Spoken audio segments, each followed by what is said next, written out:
Hello, welcome to the news at 10 on NTA News 24. We are reaching you live from Abuja. I am Stella Inameti. The headlines. Senate demands more military deployment to Northeast amidst resurgence of terror attacks.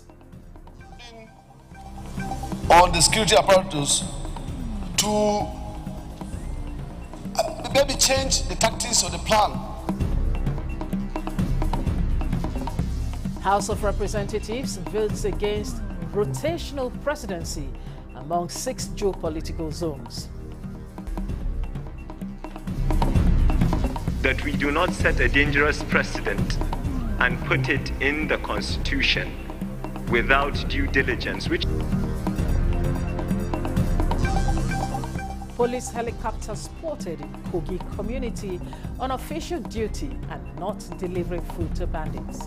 Nigerian police force clarifies.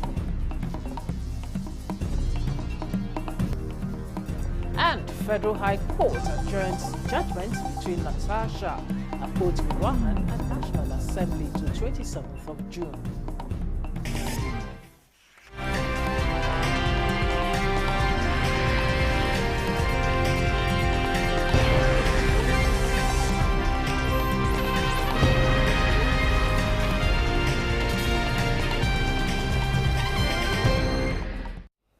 Thanks again for joining us. Now the news in full.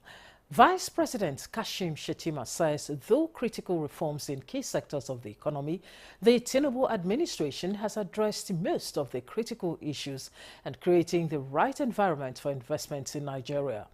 State House correspondent Abdulrahman Jibrila reports that the Vice President stated this when he received a delegation from the Islamic Development Bank Group led by the head of its regional hub, Hamad Hundal, on a courtesy visit at the presidential villa. He pointed out that with well-thought-out interventions in human capital development, nutrition, agriculture, health, education and promotion of digital trade, the administration has demonstrated commitment in addressing challenges in critical sectors. Vice President applauded Nigeria's partnership with the Islamic Development Bank, noting that both entities are based primarily on the country's national interest, noting that the bank's programs in Nigeria aligned with the renewed hope agenda of President Tinubu across different sectors. Especially in the IDICE program, in the SAPZ programs. These are programs that are very dear to the hearts of the present administration, to the heart of President Bola Ahmed Tinubu. And I will encourage you to continue this engagement, especially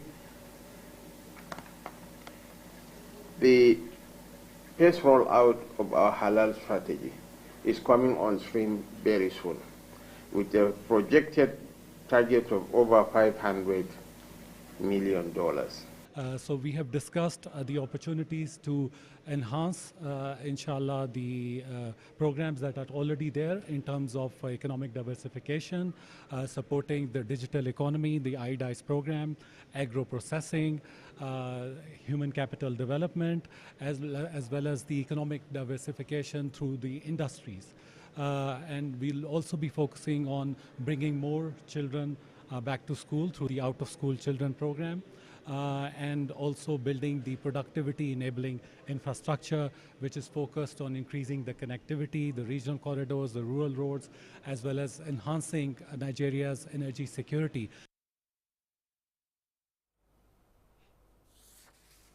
And from the National Assembly, the House of Representatives has rejected the second reading of a bill seeking rotational presidency among the 6 geopolitical zones. The Constitution Alteration Bill sponsored by Deputy Speaker of the House, Benjamin Kalu, failed to scale the hurdle of second reading when it was put to a voice vote on the floor. National Assembly correspondent Bitaire Ikben reports. The House resumes consideration of constitution alteration bills, and House Leader Julius Ihonvire presents 7 of them for simultaneous consideration for second reading. Lawmakers pick interest on the bill seeking rotation of the office of president among the 6 geopolitical zones, with some argument that it will address perceived marginalization. Especially the minority zones in the region, in Nigeria, which if the presidency of this nation and the vice presidency of this nation is allowed to be struggled in terms of election, they will not have a chance of getting to that climax. The rotation should go down to the governorship in all the states. Mr. Speaker, I believe every zone of the country have people with capacity. Even in this National Assembly, the speakership and the deputy speakership will zone. And if this is entrenched in the Constitution, it will bring justice. Those opposed to the bill insist that it will be restrictive and promote sectionalism. If that geopolitical zone has its own shot, the next one will wait for about 48 years. Regardless of the quality of people we'll have in that zone, this country will lose that opportunity of bringing people that will render public service for this country just because of regional affiliation. In every political parties, there is an arrangement that North will do this term, the South will do this term. So I believe this is something that we must not put in our constitution. Are we going to force parties to actually pick someone from each region? How many parties do we have? Those support of the motion from 1 to 7 to progress to constitutional review, say aye. Those against, say nay. The nays have it. That rejection also affects 6 other bills for second reading, including a bill seeking to strip INEC of powers to register political parties and another bill to provide for Office of the State Auditors General for local governments and the FCT area councils. In order not to throw away the baby with the bathwater, the House takes a decision. I move that we rescind that decision and the question be put per bill. Let us rescind by tomorrow and take care of all this one after the other. In a separate resolution, the House mandates its Committee on Basic Education to invite the management of the Universal Basic Education Commission, UBEC, to provide report on implementation of free and compulsory education for every child in Nigeria. From the National Assembly, Mitaire Ikben, NTA News. And still from the National Assembly, Senate has adopted a motion urging more military deployment to the northeast to address the resurgence of Boko Haram in the region. This was sequel to a motion from the Senate Chief Whip, Mohammed Tahir Mungunu, and the 5 other senators from Borno and Yobe states. National Assembly correspondent Lami Ali reports.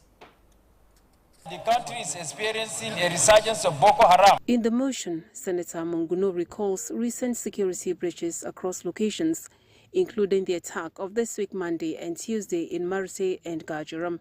That the state sect has resorted to planting improvised explosive devices, IEDs, in strategic areas, which when they explode always result in high casualties and obstruct vehicular movement. Yes, our security are trying, but we are calling on the security apparatus to maybe change the tactics or the plan. Senate urges provision of modern technology to effectively tackle the upsurge. In another motion sponsored by the Deputy President of the Senate, Barrow Jibrin, Senate adopted the call for the representation of local government areas and FCT area councils as the Federal Allocation Committee meetings to protect their interests. The Supreme Court has also pronounced to the effect that paying the local government councils through the states or the federation has not worked. Therefore, justice demands that local government councils' allocations from the federation account should henceforth be paid directly to local government councils. Communicate this resolution to the Honorable Minister of Finance and Coordinating Minister of the Economy as the chairman of FAC for its urgent information and necessary action. Senate has passed the bill to establish Nigeria Police University of Science and Technology in Ogun State and the Federal University of Agriculture in Kano State. Also passed were the Southwest, South-South and North Central Commission Act amendment bills. This is to bring them in tandem with those of other development commissions. A bill seeking the establishment of Federal University of Technology and Vocational Studies, YABA, in Lagos State, sponsored by Senate Leader Opeyemi Bamidele, passed second reading. If Nigeria, as planned, should aim to become one of the world 20 leading economies of the world in this 21st century, we must be ready to adjust and position our educational institutions so that its products are geared towards technological challenges inherent in such projections. Meanwhile, Senators Adamu Aliru, representing Kebbi Central, Yaya Abdullahi of Kebbi North Senatorial District, and Garba Medoki from Kebbi South Senatorial Zone defected from the People's Democratic Party, PDP, to the All Progressives Congress, APC. Their defection brings to 68 the number of APC senators in the Red Chamber. From the National Assembly, Lami Ali, NTA News. Meanwhile, the Nigeria Police Force has clarified a report on a circulating video showing a police helicopter near armed individuals, contrary to misleading claims that the helicopter was delivering food to bandits. The footage, in a statement by Force Police Relations Officer ACP Olumuyiwa Adejobi, captured a legitimate security operation of May 10, 2025, noting that it was a conducted joint security operation, including local vigilante groups and hunters, in the Obajana area of Kogi State to combat banditry and kidnapping. He said aerial support from the police helicopter was essential for the ground forces involved. He urges the public to disregard false claims about the video and rely on official police communications for accurate information on security activities. The Nigerian Air Force is to launch Civilian Arm Mitigation and Response Action Plan as part of efforts to further enhance civil-military relations. Chairman, 61st NAF Day celebrations, Air Commodore Sylvester Eyoma, made this known while highlighting activities lined up for the celebration in Abuja.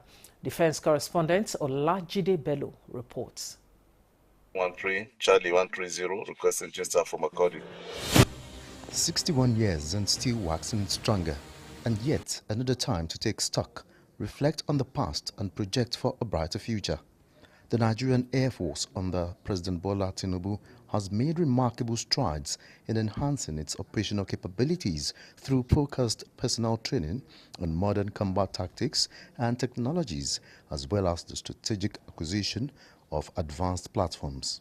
It is intended to strengthen our collaborative efforts in employing advanced aerospace technologies to bolster our capacities to address national and regional security challenges. One notable success came with the partnership between the NAF and global aviation leaders, enabling the training of Nigerian pilots abroad. These collaborations not only boost flying proficiency, but also exposed personnel to modern combat tactics. Our efforts will leverage such partnerships to acquire cutting-edge aerospace technologies that would reinvigorate our respective air operations. With continued investment in the personnel and technology, the NAF is poised to meet future challenges with even greater confidence and capability. Olajide Bello, NTA News. The operatives of the Economic and Financial Crimes Commission, EFCC, have arrested a Lagos-based socialite and businessman, Fred Ajudwa, for an alleged $1.43 million fraud. A source within the EFCC hints that Fred Ajudwa was arrested in Abuja on Tuesday and is currently in custody of the Commission. Last week, the Supreme Court ordered his remand in correctional service and revoked a bail granted him by the Court of Appeal, Lagos Division. The Commission spokesperson, Dele Oyewole, declined to comment over the arrest. This is the news at 10 on NTA News 24. These and more stories when we return. Holy Child College, Obalende, Lagos is 80, celebrating 8 decades of shaping minds and empowering women. Here's calling all alumni, friends and well-wishers in Abuja. Let's lace up and show up for our walkathon fundraiser. It's happening live on Saturday, May 17, 2025 at 8 a.m. prompt at the NTA Arena, NTA Headquarters Area 11, Garki, Abuja, by Ojuelegba Restaurant. Because this isn't just a walk, it's a movement for education, empowerment, and gender equality. Let's walk for the girl child. Speak with your steps. Actions, not words. Let's bridge the gap. Holy Child College at 80, and we're just getting started.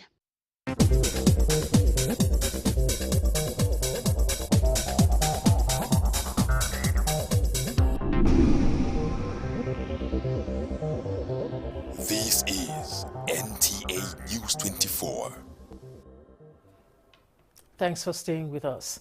Operatives of the NDLEA in Niger State has intercepted a fuel truck loaded with cannabis along Kaduna and Suleja Road. The report.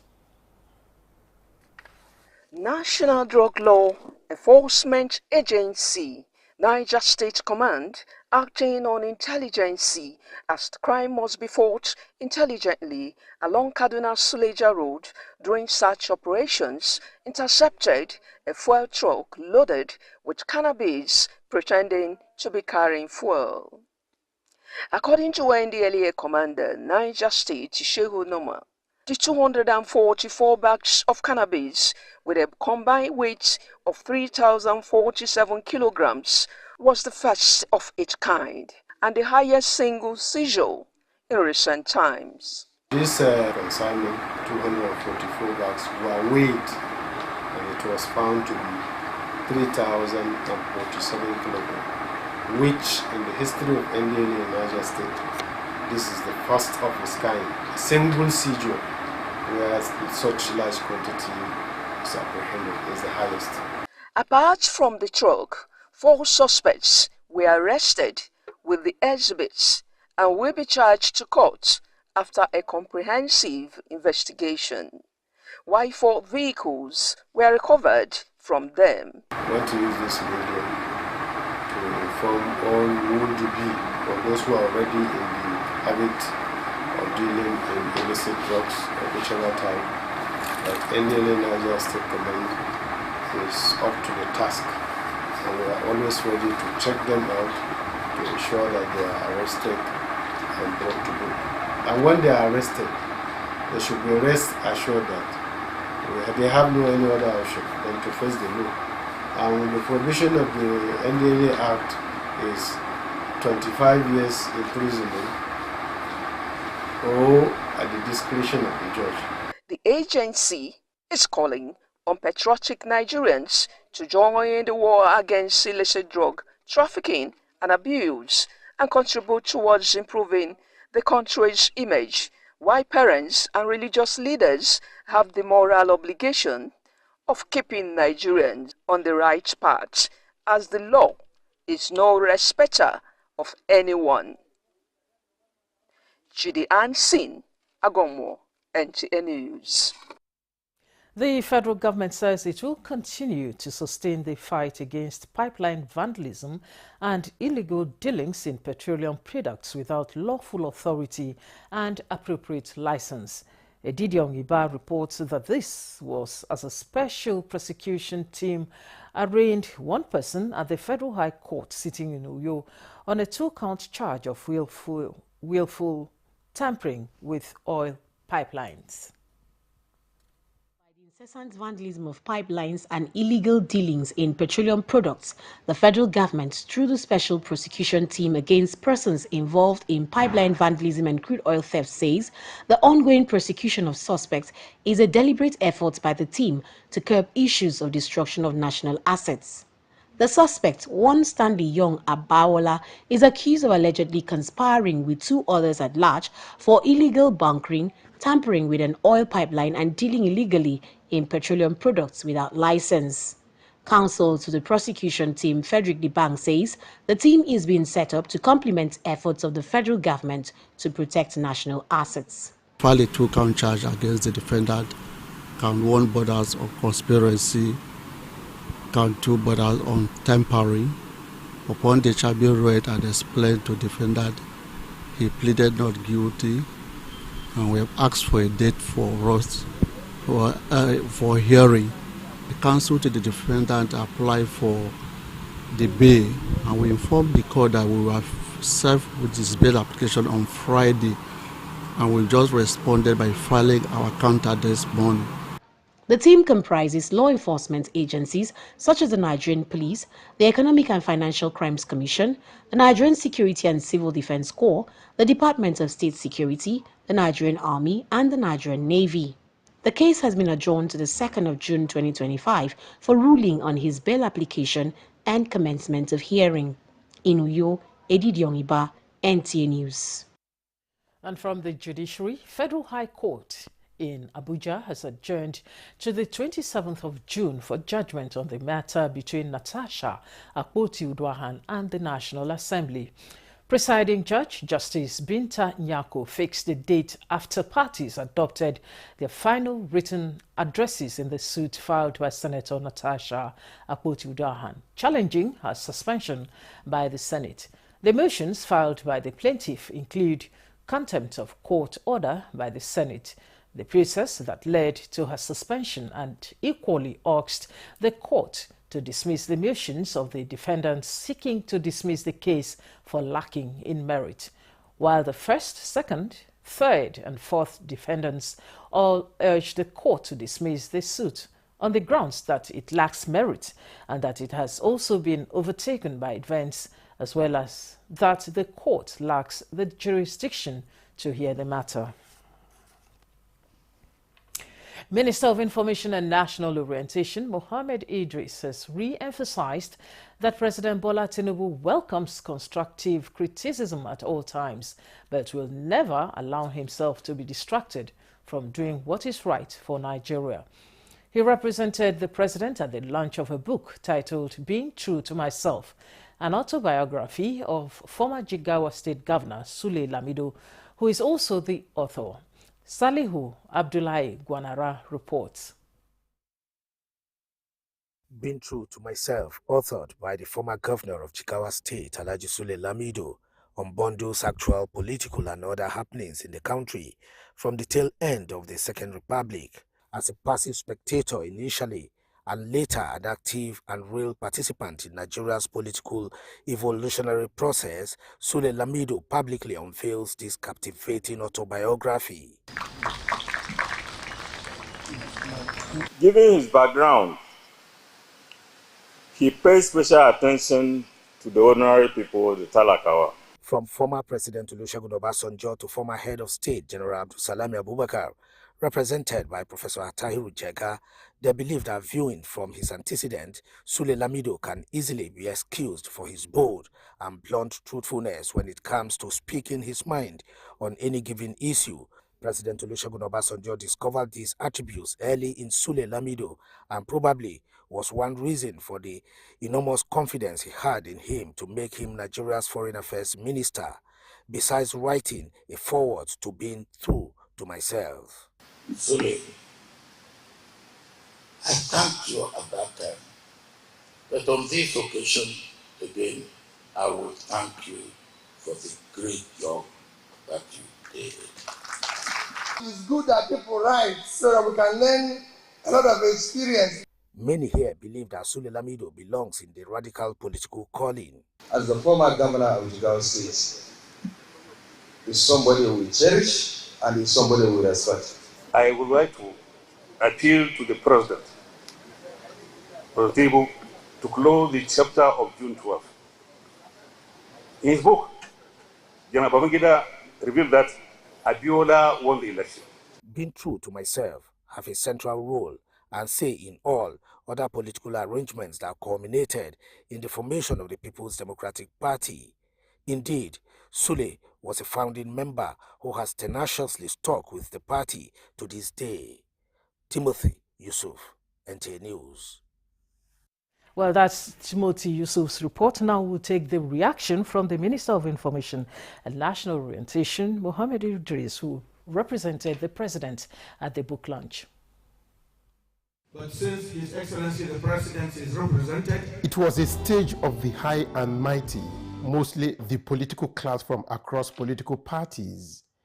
On stage, on behalf of President Bola Ahmed Tinubu, is the government spokesman who acknowledged the resilience of Nigerians that are keeping faith in the policies of the Renewed Hope government that is demonstrating impactful governance. After a somewhat rocky start, owing to the toughness of the inevitable reforms that he has embarked upon, we are now entering an era of intended beneficial outcomes underlined by macroeconomic stability.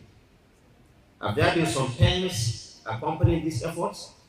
Of course, yes. The President himself will be the first to agree, but he remains resolute in his commitment to introducing programs and policies to alleviate these pains and make life better for all Nigerians. Take the example of the tax bills, which will hopefully be signed any moment. This is intended to grow our revenues, not just for the federal government, but also for the subnationals, while also taking care not to impose additional burden on all taxpayers. The president described the author and his intellectual property as a significant contribution to Nigeria's political literature and democratic discourse. In Abuja, Salihu Abdullahi Gwanara, NTA News. It's time now for another break. We'll be back with more stories. Stay with us.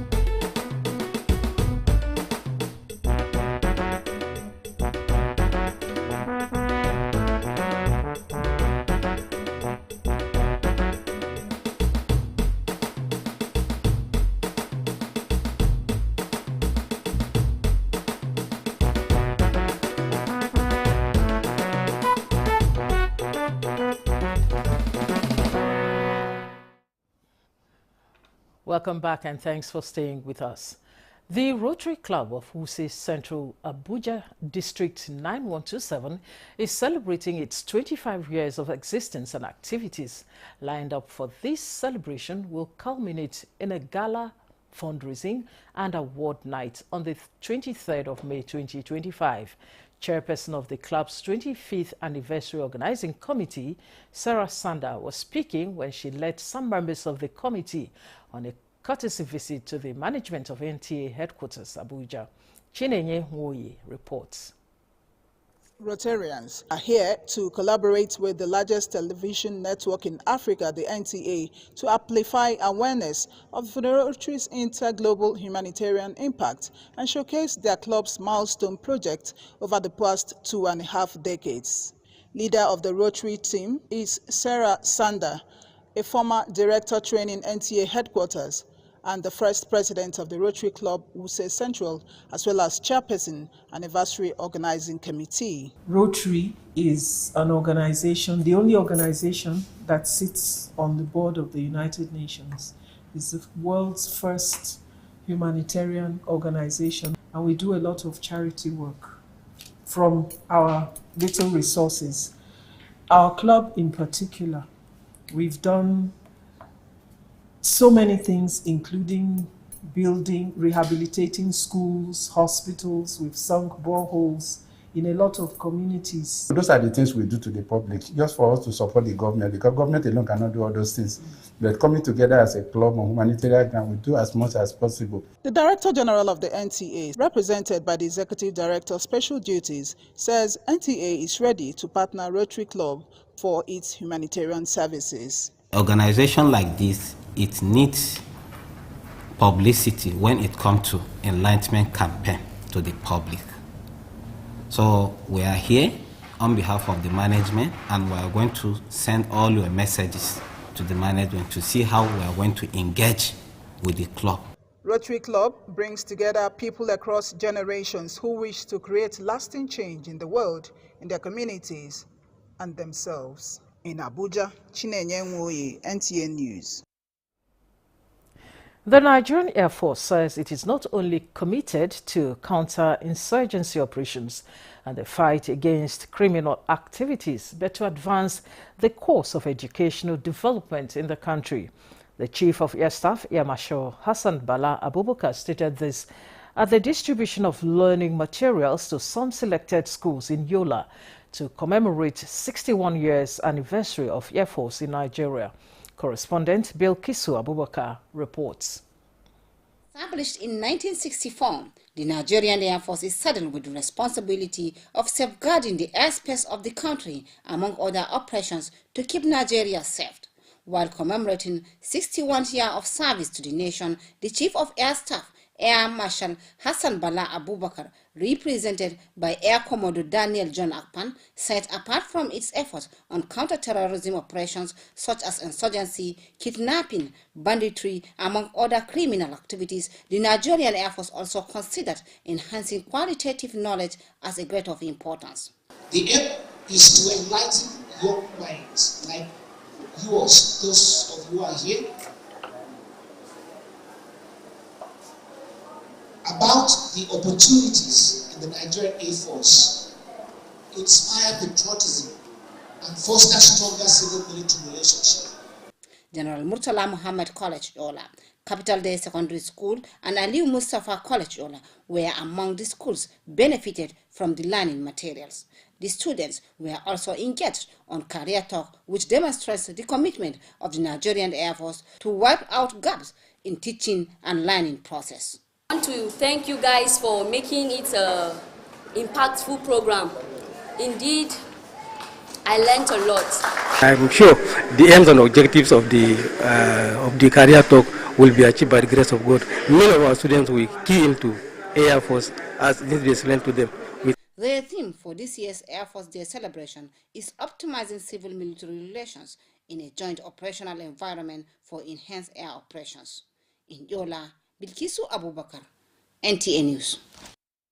Meanwhile, Nigeria is set to champion the domestication of renewable energy across Africa in line with the Renewed Hope agenda in the energy sector. The Minister of Power, Adebayo Adelabu, stated this at the inauguration for use of a 2.5 megawatts solar hybrid power project and Phase 1 600 kilowatts power for the Nigerian Defense Academy, Afaka, Kaduna State. Haruna Mohammed reports. Limited productivity as a result of reliance on the national grid, the abundance of sunlight is a reliable energy alternative. Commissioning of the 2.5 megawatt solar hybrid power plant and Phase 1 600 kilowatts power for the Nigerian Defense Academy, Afaka, Kaduna State is expected to have significant impact on power challenge. The project, implemented by the Federal Ministry of Power and Rural Electrification Agency, the Minister of Power, Chief Adebayo Adelabu, underscores the commitment of the federal government to improving electrification access across key institutions in Nigeria, also with a broader mandate to diversify the energy sources, expand access to clean and reliable electricity, and support critical sectors of national development, including education and security. Not restricted to NDA alone under the Energizing Education Program. We have University of Maiduguri and Maiduguri Teaching Hospital with 12 megawatt installation.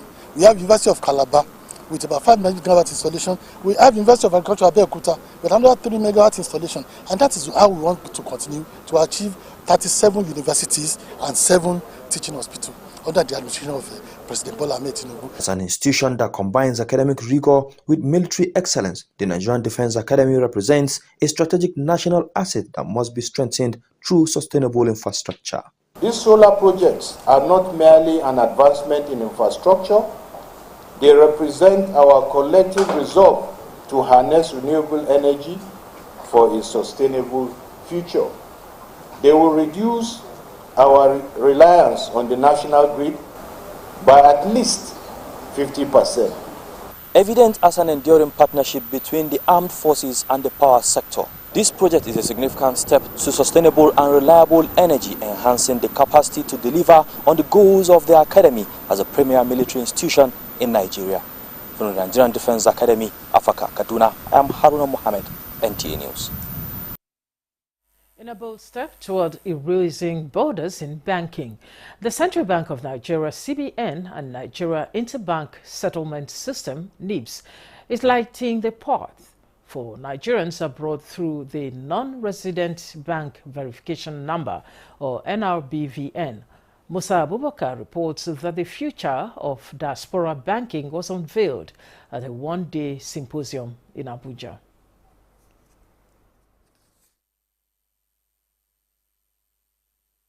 Here at the Transcorp Hilton Abuja, the energy is electric. Why?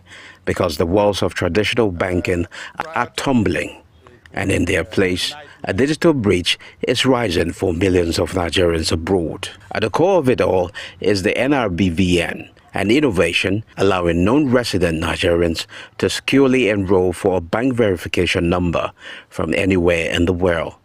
No embassy visits, no long queues, no borders. Importantly, diasporans will also have the flexibility to fully repatriate the proceeds of their investments in accordance with existing regulations, ensuring confidence and convenience in managing their assets. Now, this is a game changer for Nigerians in the diaspora. This is something they're all excited about and looking forward to with proper implementation. With a few taps and a secure selfie, the diaspora can now step into the heart of Nigeria's financial ecosystem, ready to open accounts, invest, save, and send money home with greater confidence.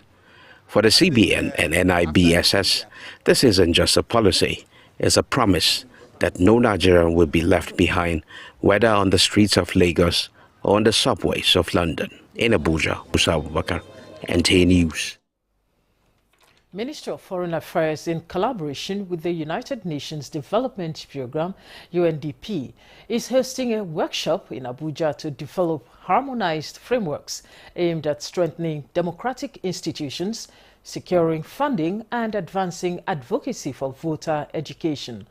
Foreign Affairs Minister Yusuf Tuga calls for West Africa to navigate global challenges to advance regional goals. Garba Natala reports. The diplomatic community in West Africa, policymakers and experts are attending the workshop. There have been concerns on global uncertainties and the need to navigate through the complexities to deliver dividends of democracy. Speakers believe with good governance and coordinated efforts in strengthening democracy by embedding the outcomes here into a national development plan will go a long way. Let this be the moment we recommit to the democratic dream, not as an imported idea, but as an African legacy that values voice, dignity, equity, and accountability. RPD is therefore timely, and we must together ensure that it does not lose steam. It is a call to action, a moment to consolidate political will, strengthen regional ownership, and align our collective efforts with the Africa Charter on Democracy and other governance protocols in the continent.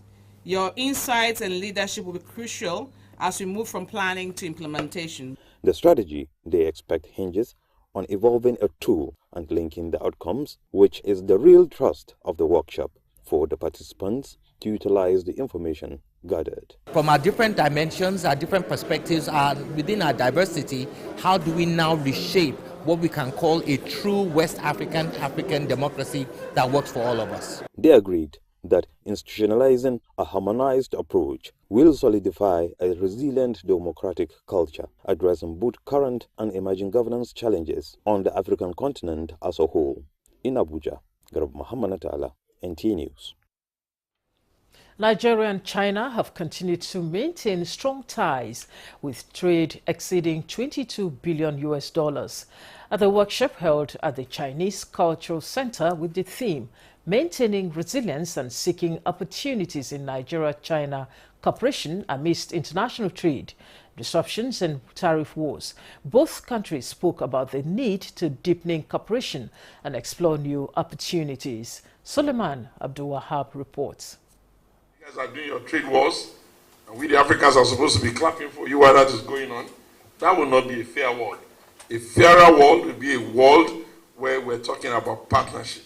During the economic dialogue, Chinese business experts Hairon Ton, who represented the Chinese ambassador to Nigeria, Yutun Hai, emphasized the importance of sustaining cooperation between the two countries in the face of ongoing global trade tensions. She acknowledged the widespread impact of current trade war and the uncertainty it has brought to international markets.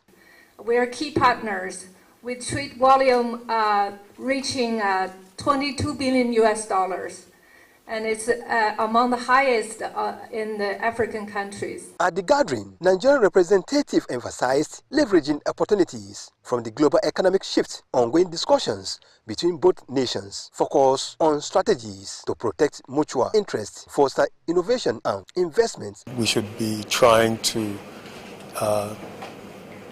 improve and diversify our economy so that we are less exposed to foreign currency shocks. It's my advice that the government should do more of currency swap. China, 1.4 billion people, and majority of them are out of poverty. 800 million have been taken out of poverty. What they did was to focus on the agrarian sector, focus on the people, utilize their capacity, cheap labor to grow their industries. Despite shifting global alliances and rising protectionism, Nigeria and China are focusing on dialogue, cooperation and resilience. Their partnership not only supports current trade dynamics, but also lays the groundwork for future growth, demonstrating that collaboration is key to overcoming economic challenges. In Abuja, Suleiman Tobu Abdul Wahab, NT News. With agriculture being considered as the cornerstone of Nigeria's economic development, food security and job creation, it is therefore both timely and strategic that the current administration declares a state of emergency on food security, affirming agriculture as a national priority and a decisive pathway to economic transformation and inclusive growth. Minister of Agriculture and Food Security Abubakar Kyari said this at the inauguration of Board Chairman of the National Agricultural Research Institutes, Federal Colleges of Agriculture, and other agencies under the ministry. Kyari said these institutions play a pivotal role in generating and disseminating cutting-edge agricultural technologies, conducting essential research, producing early-generation seeds, and providing specialized training to enhance productivity and sustainability.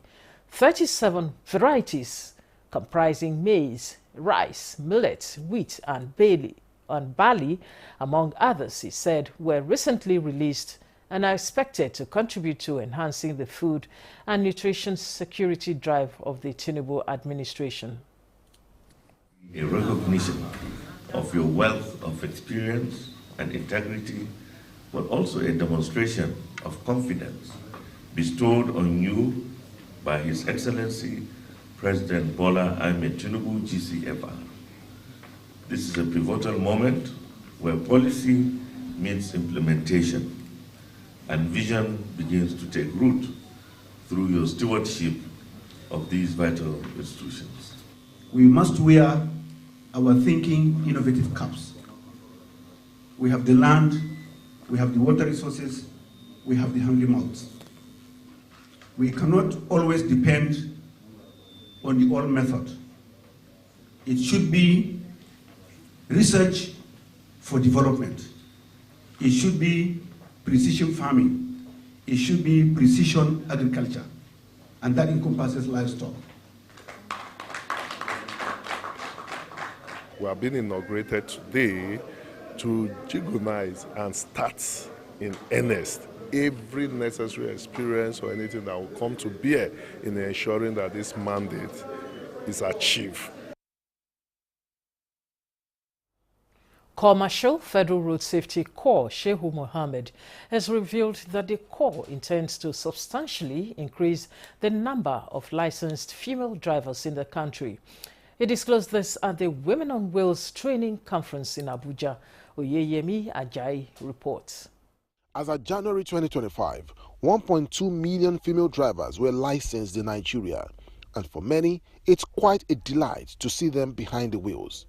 However, many have the view that some women are still scared to be behind the wheels, and that is what these groups, including the Federal Road Safety Corps, wants to change. It was revealed that 40% of drivers on the roads do not meet the basic requirements, which has resulted to crashes. When you are talking about almost 12 million drivers we have in the country, and so with that, we want a situation whereby we want to bring everybody into the safety net. And it is only when everybody, either you're a female driver or you're a male driver, that is, bro, you're a young driver or even an experienced driver, that we can be sure that safety can be guaranteed on Nigerian highways. And for women, it's very important that they should be included. With this is just a kickoff in Abuja, and then hopefully in the near future, like I said, we'll be holding it twice a year.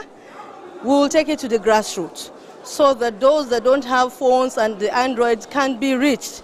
If we have them on our side, skilled, knowledgeable, and empowered at the wheels, then our mandates will be achieved faster. Nigerian women are much informed about driving, about how to take care of their families, about empowerment. They have unconditionally agreed that there should be a robust policy formulation to protect women on the roads, while calling for training, discipline and conducive environment for female drivers.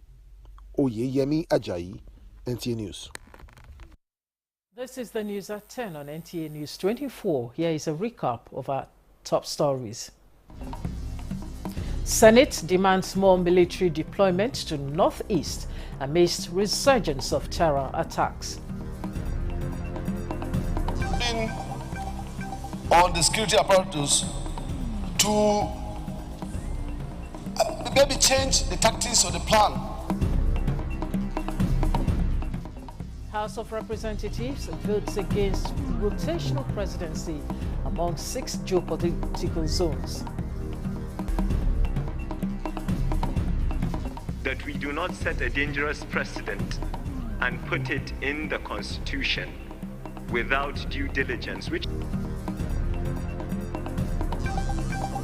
Police helicopter spotted in Kogi community on official duty and not delivering food to bandits. Nigerian Police Force clarifies. And Federal High Court adjourns judgment between Natasha Akpotu-Uduaghan and National Assembly to 27th of June.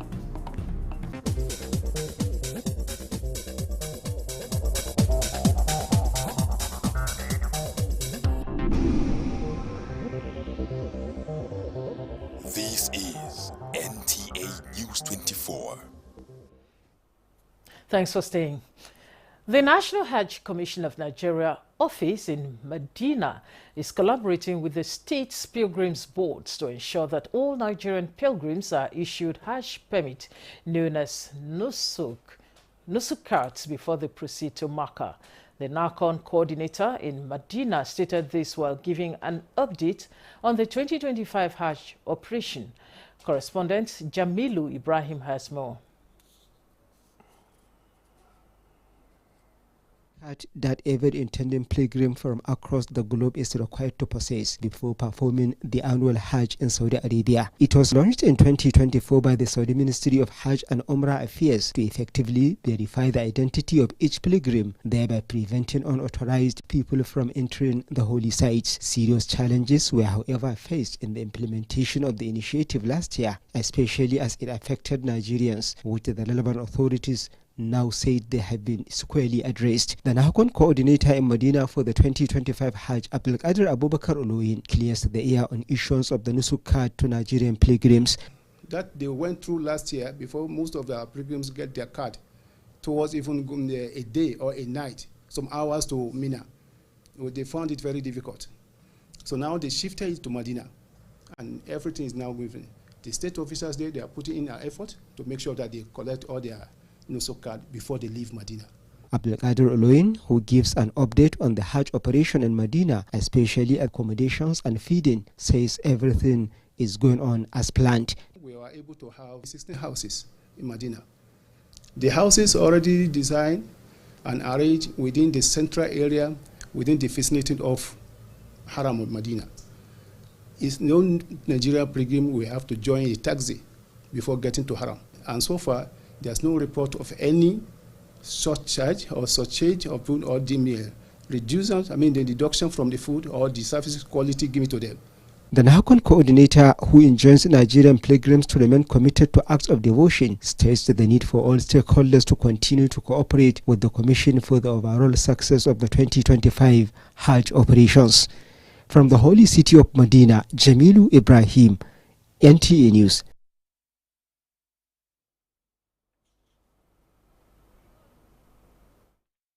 Federal government has reaffirmed its resolve to curtailing the devastating effects of flooding across the country to safeguard lives and national assets. Representing the Secretary to the Government of the Federation, the Permanent Secretary General Services Office, Nnamdi Maurice Mberi, disclosed this during a meeting with the ministers and chief executive officers of relevant ministries and agencies on the prevention and management of the devastating effects of flooding in Nigeria. He noted that the federal government is working assiduously with all levels of government to address the drastic effects it has on the country. He also maintained that this administration is particular about addressing the issues of flooding and other related issues like desertification. He reaffirmed President Tinubu's resolve in implementing effective measures to curtail the menace of flooding and its related issues.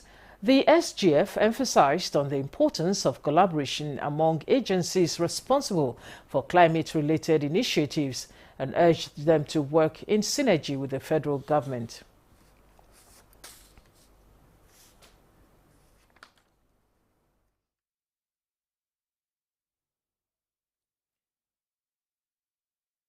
President Bola Ahmed Tinubu has described the late Pa Edwin Clark as passionate advocate and a beacon of hope and who believed in the unity, peace and progress of the country. The president, who was represented by the Secretary to the Government of the Federation, George Akume, said this at the funeral of late Pa Edwin Kiagbodo Clark. Susan Esu reports.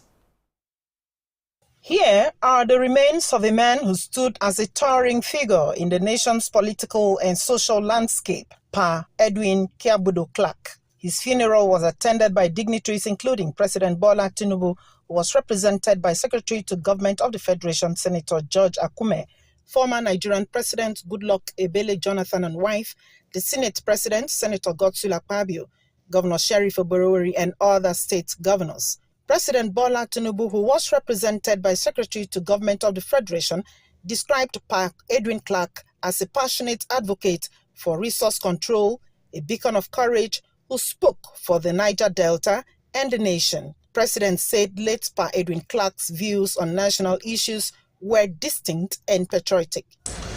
Clark was a beacon of courage. He stood unwaveringly for his beliefs and fearlessly confronted injustice. Former President Goodluck Jonathan, Senate President Senator Godswill Akpabio, and Governor Sheriff Oborowori described Pa Edwin Clark as a great nationalist who lived in full validation of human dignity and a staunch advocate for freedom and national pride. He was an extraordinary human being, a pillar of our nation, an audacious voice for the voiceless, and an unflinching defender of justice.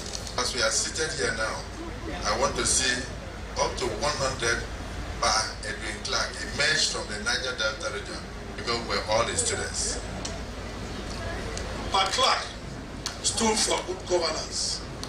This was his overriding vision, passion, and focus in life. Earlier, the Most Reverend Cyril Odutemo, Archbishop of Bendel Province Anglican Communion, in his homily titled "A Good Name is Better Than Riches," lauded Pa Clark's virtues, calling him a champion of integrity and a man of impeccable character. Pa Edwin Kiagbodo Clark was born on May 25, 1927. He died at the age of 98. He was instrumental to the founding of Pan Niger Delta Forum, a coalition that is dedicated to peace and development in the South-South region of Nigeria. From Kiagbodo, Susan Esu, NTA News. And that concludes the News Desk at 10 on NTA News 24. Thanks for watching. I am Stella Inameti.